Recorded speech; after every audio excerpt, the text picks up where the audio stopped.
بسم اللہ الرحمن الرحیم۔ السلام علیکم ورحمۃ اللہ وبرکاتہ۔ آج ہماری ویڈیو کا جو موضوع ہے وہ ہے حسد کی علامات، اور اس کے اوپر بہت ساری پہلے بھی ویڈیوز بنا چکے ہیں، اور الحمدللہ اللہ کے فضل و کرم سے لوگ اس سے مستفید ہوتے ہیں، اور لوگ ان ویڈیوز کو دیکھنے اور سننے کے بعد اپنے علاج کے اوپر خود فوکس کرتے ہیں۔ تو آج ہم حسد کی علامات آپ کو بتائیں گے کہ جس شخص کے اوپر حسد کیا گیا ہو اس کی علامات کیا ہوتی ہیں۔ سب سے پہلی چیز آپ یہ ذہن میں رکھیں کہ کوئی بھی بیماری ہے وہ اللہ رب العزت کی طرف سے ہے، وہ کسی انسان کی طرف سے نہیں ہے۔ وَإِذَا مَرِضْتُ فَهُوَ يَشْفِينِ، اور وہ جب بیمار کرتا ہے تو وہی شفا دینے والا ہے، ہم سب کو شفا دینے والا اللہ رب العزت کی ذات ہے۔ تو حسد کی علامات کے اوپر بڑے اختصار کے ساتھ میں آپ کو بتا دوں کہ جسم میں غیر معمولی گرمی محسوس ہوتی ہے،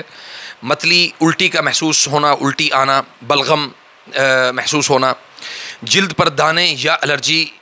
بہت زیادہ ہو جانا، بے چینی اور اضطراب کی کیفیت، خون کے خرابی کے مسائل، زندگی کے معاملات میں رکاوٹ، ادھر ادھر گھومنے والا سر درد، کبھی اس طرف کبھی اس طرف، لمبی آہیں بھرنا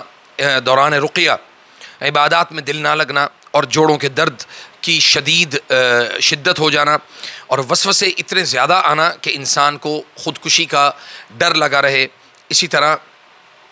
ڈراؤنے خواب یا خوفناک کابوس، یعنی کابوس ایک ایسی کیفیت ہے کہ جس میں انسان تھر تھرانے لگتا ہے، جسم کپ کپاتا ہے۔ اب یہ ذہن میں رکھیں کہ صرف حسد جو ہے نا وہ انسانوں کی طرف سے نہیں ہوتا، وہ شیاطین کی طرف سے بھی ہوتا ہے۔ تو یہ جنات کی ایک خبیث قسم ہے جو حسد کے ساتھ جسم میں داخل ہو جاتی ہے، اور یہ مسلسل آپ کی صحت کے مسائل کو پیدا کرتی ہے، علامات کو اتنا خلط ملط کر دیتا ہے کہ مرض کی پہچان ختم ہو جاتی ہے، وہ مشکل ہو جاتا ہے، مریض کو بار بار موت کا احساس ہوتا ہے، یا موت کا خوف اس کو دلاتا رہتا ہے کہ تو اب مرا یا کب مرا۔ ان میں سے اکثر کافر اور جادوگر جن ہوتے ہیں۔ جب آیات السحر مثلاً وَاتَّبَعُوا مَا تَتْلُو الشَّيَاطِينُ یہ والی آیات پڑھی جائیں، یا وَأَوْحَيْنَا إِلَىٰ مُوسَىٰ أَنْ أَلْقِ عَصَاكَ فَإِذَا هِيَ تَلْقَفُ مَا يَأْفِكُونَ، تو یہ ان آیات کے اوپر بھی، آیات السحر کے اوپر بھی، ساحر جن جو ہے نا وہ یہ لوگوں کو بہت تنگ کرتا ہے، یہ مریض کو نظر بد ڈالنے والا بنا دیتا ہے۔ مثلاً مریض کے اندر یہ کیفیت پیدا ہو جاتی ہے کہ وہ جب بھی کسی اچھی چیز کو دیکھتا ہے تو اس مریض کی نظر لوگوں کو لگنا شروع ہو جاتی ہے، یعنی وہ جس چیز پر نظر کرتا ہے وہ متاثر ہو جاتی ہے۔ یہ مریض میں حسد، سحر اور جن کی ایک ساتھ علامات کو ظاہر کرتا ہے، یعنی مریض کے اوپر 3 علامات کو ظاہر کرتا ہے: حسد، سحر اور جن۔ اور اکثر رقیہ کے دوران یہ خاموش رہتا ہے، اور اس قرآن کریم کا اثر جو ہے نا وہ اپنے اوپر ظاہر نہیں کرتا۔ بظاہر اس کو قرآن کریم سننا جو ہے نا وہ اچھا بھی نہیں لگ رہا ہوتا، اس لیے جسمانی اور نفسیاتی بیماریوں کا سبب بنتا ہے، اور چالاک، جھوٹا، دھوکے باز اور مکار ہوتا ہے۔ مریض کو رونے اور اداسی اور تنہائی میں مبتلا کرتا ہے، اس کو الگ تھلگ کر دیتا ہے معاشرے، سوسائٹی، بہن بھائی، لوگوں سے۔ مریض کے ہر کسی سے لڑائی یا غلط فہمی پیدا کر دیتا ہے، مریض کی ہر شخص کے ساتھ جو ہے نا وہ غلط فہمی یا لڑائی ہو جاتی ہے، شدید سستی اور کاہلی پیدا کر دیتا ہے، لوگوں کو اس مریض سے متنفر کر دیتا ہے۔ یعنی عکوسات یہ کہتے ہیں، جیسے کسی چیز کا جو یعنی انسان کی ظاہری جو فطرت ہے اس کے بالکل برعکس لوگوں کو دکھاتا ہے۔ مریض کو اندرونی آوازوں کے ذریعے سے دھوکہ دیتا ہے، اس کو محسوس ہوتا ہے جیسے کوئی اس کو اندر سے آوازیں دے رہا ہے۔ وسوسوں کا طوفان پیدا کر دیتا ہے، مریض کو ہر چیز کے اندر شک اور الجھن میں ڈال دیتا ہے۔ جو کام مریض کے فائدے کے ہوں، یعنی جہاں سے مثلاً اس نے رزق، روزی روٹی یا اپنی زندگی کے معاملات میں کامیابی کی طرف اس نے آگے بڑھنا ہو، ان کاموں سے بے رغبتی پیدا کرتا ہے،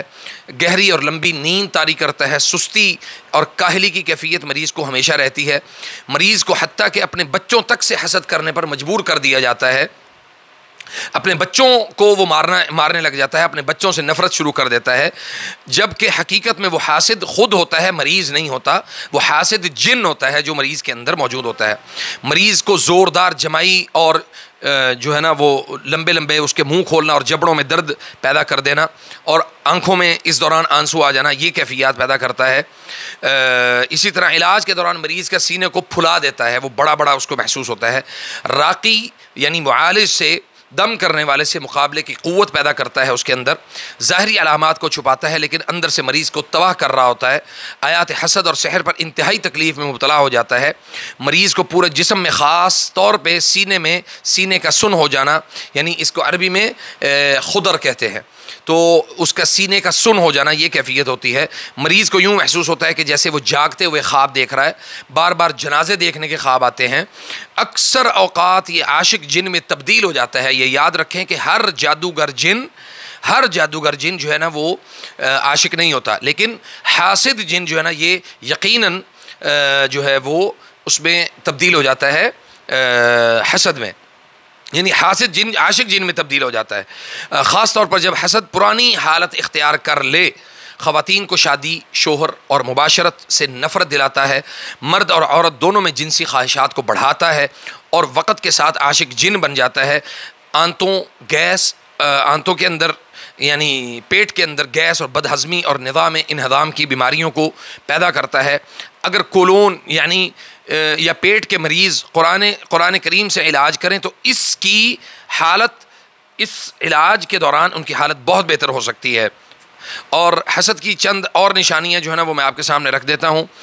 جسم خصوصاً ہاتھوں اور پاؤں میں گرمی کا محسوس ہونا یہ حسد کی علامت ہے، خاص طور پہ رقیہ کے دوران۔ وسوسے اور خیالوں کی زیادتی یعنی اوور تھنکنگ، یہ میں اکثر پہلے بھی کہتا رہا کہ یہ اوور تھنکنگ جو ہے نا یہ اکثر لوگوں کے ساتھ ہوتی ہے، اور یہ وہ علامات ہیں جو میں نے اپنے رقیہ کے دوران لوگوں کے اوپر اپنے تجربے کی روشنی میں یہ میں آپ کے سامنے رکھ رہا ہوں، کیونکہ اللہ کی توفیق سے الحمدللہ مجھے 18 سال ہو گئے اس فیلڈ میں، اور میں نے بہت زیادہ مریضوں کو اس وقت تک بفضل اللہ تعالیٰ ان کو اٹینڈ کیا ہے۔ باقی سبحان اللہ، اللہ تعالیٰ ریاکاری سے بچائے، خالصتاً اپنی بارگاہ میں اللہ تعالیٰ اس عمل کو قبول کرے۔ آگے جو ہے نا وہ ہم چلتے ہیں۔ حسد اکثر نظر اور جادو سے بھی زیادہ شدید ہوتا ہے کیونکہ یہ بیماریاں تیز کرنے کی قوت رکھتا ہے، اور حسد کا ایک حالہ ہوتا ہے، حالہ کہتے ہیں ایک شیطانی دائرہ، ٹھیک ہے، یہ اس میں وائرس، بیکٹیریا اور خرابیاں پیدا کرتا ہے جو جسم کو بیماریوں کے لیے کمزور بنا دیتا ہے، ہمارا امیون سسٹم برباد کر دیتا ہے، اور اس کے مقابلے کرنے کے لیے پھر جو ہے نا وہ ہمارے اندر چونکہ جسم کے اندر اتنا امیونٹی ہماری اچھی نہیں ہوتی، اس وجہ سے یہ ہمارے جسم کے اوپر اثر پیدا کرتا ہے۔ اور رقیہ کے بعد مریض کے جسم کا درجہ حرارت اچانک بڑھ جاتا ہے، یہ اس بات کی دلیل ہے کنفرم کہ یہ بیماری حسد کی ہے۔ اور آخر میں نے ایک نوٹ بھی لکھا، وہ بھی میں آپ کو بتا دوں کہ یہ معلومات میں نے شیخ ابو سہل علی ظفر کے مشاہدات، تجربات پر مبنی ہیں، وہاں سے اخذ کی ہیں، اور روحانی علاج کے میدان میں تشخیص کے لیے رہنما اصول ہو سکتے ہیں۔ اور یہ تمام تر جو میں نے علامات بیان کی ہیں یہ ان لوگوں کے لیے خاص طور پہ جو رقیہ سے ریلیٹڈ ہیں، لوگوں کا علاج کرتے ہیں اور لوگوں کو کہیں نہ کہیں اپنی ذات سے فائدہ پہنچانے کی کوشش کر رہے ہیں۔ فجزاکم اللہ خیر، والسلام علیکم ورحمۃ اللہ وبرکاتہ۔